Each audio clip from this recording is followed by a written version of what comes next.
মার্কিন president Donald Trump চীনের সাথে বাণিজ্য যুদ্ধ বন্ধের ইঙ্গিত দিয়েছেন। যুক্তরাষ্ট্র ও চীনের মধ্যে চলমান বাণিজ্য যুদ্ধ ঘিরে অস্থিতিশীল হয়ে উঠেছে বিশ্ববাজার। পাল্টাপাল্টি শুল্ক আরোপে বাণিজ্য নীতিতে অনিশ্চয়তা ও আর্থিক বাজারে চরম অস্থিরতা তৈরি হয়েছে। এমন সংকটের মধ্যেই ট্রাম্প বাণিজ্য যুদ্ধ বন্ধের ইঙ্গিত দিয়েছেন বলে জানিয়েছে ভারতীয় সংবাদ মাধ্যম ইকোনমিক টাইমস। ট্রাম্পের ভাষ্য মতে তিনি চীনা পণ্যের ওপর শুল্ক কমাতে চান।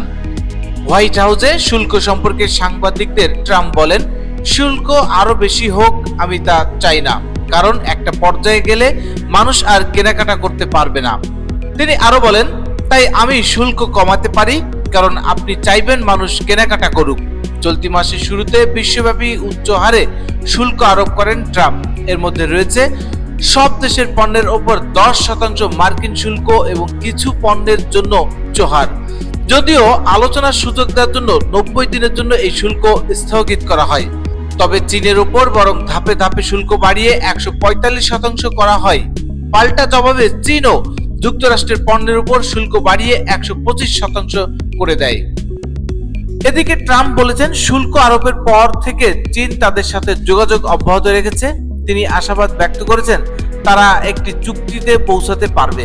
দুই পক্ষের মধ্যে যোগাযোগ থাকলেও একাধিক সূত্র রয়টার্সকে জানিয়েছে, চুক্তির দিকে পরিচালিত করার মতো অবাধ উচ্চ স্তরের আদান প্রদান মূলত অনুপস্থিত। আলোচনায় চীনের প্রেসিডেন্ট শি জিনপিং যুক্ত ছিলেন কিনা তাও খোলাসা করা হয়নি। এর আগে গত সপ্তাহে যুক্তরাষ্ট্রের উপর শুল্ক আর না বৃদ্ধি করার ইঙ্গিত দিয়ে চীন বলেছিল, শুল্ক নিয়ে খেলায় তারা আর প্রতিক্রিয়া জানাবে না। প্রিয় দর্শক, হঠাৎ করে মার্কিন যুক্তরাষ্ট্রের প্রেসিডেন্ট ডোনাল্ড ট্রাম্প সারা বিশ্বব্যাপী যে শুল্ক নীতি প্রয়োগ করেছিল, এই শুল্ক নীতির ব্যাপারে আপনাদের কোনো মতামত থাকলে আমাদের কমেন্টসে জানিয়ে দেবেন এবং খবরটি সবাইকে জানার জন্য শেয়ার করবেন। চ্যানেলটি সাবস্ক্রাইব করে রাখবেন। ভালো থাকবেন, দেখা হবে অন্য কোনো ভিডিওতে। ধন্যবাদ।